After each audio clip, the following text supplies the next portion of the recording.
Karimnagar police commissioner CP Ghouse Alam ఆదేశాల మేరకు జమ్మికుంట మండలం విలాస సాగరిక గ్రామంలో కార్డన్ సెర్చ్ నిర్వహించారు. ఎస్పీఎఫ్ పోలీసుల ఆధ్వర్యంలో వేకువజాము నుంచే గ్రామంలో తనిఖీలు చేపట్టారు. ఎలాంటి అనుమతులు లేకుండా ఇసుక తరలింపు జరుగుతుందని నిర్ధారణ కావడంతో 15 ఇసుక ట్రాక్టర్లను సీజ్ చేశారు. అలాగే సరైన ధృవపత్రాలు లేని వాహనాలు స్వాధీనం చేసుకున్నట్లు ఏసీబీ మాధవి వెల్లడించారు.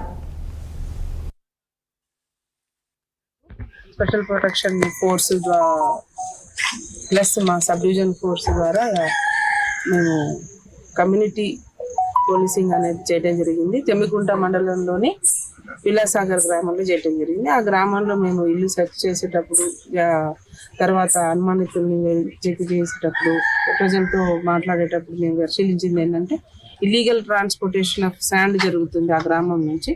దాంట్లో భాగంగా మేము ఈరోజు 30 ట్రాక్టర్స్ ని సీజ్ చేయడం జరిగింది. 15 ట్రాక్టర్స్ కి ఎలాంటి డాక్యుమెంట్స్ లేకుండా ఉన్నాయి.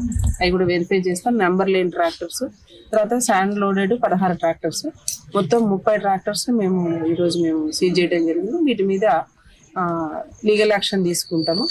ఇందులో ఈ కార్యక్రమంలో భాగంగా మా డిఎస్ఎస్పి ఫోర్స్ ఒక 25 members and civil force sub division అంతా ఒక 25 మంది ప్లస్ మా 2 ఇన్స్పెక్టర్స్ 5 ఎస్ఐ ఫోర్స్ తోటి ఈ కార్యక్రమాన్ని చేయడం జరిగింది.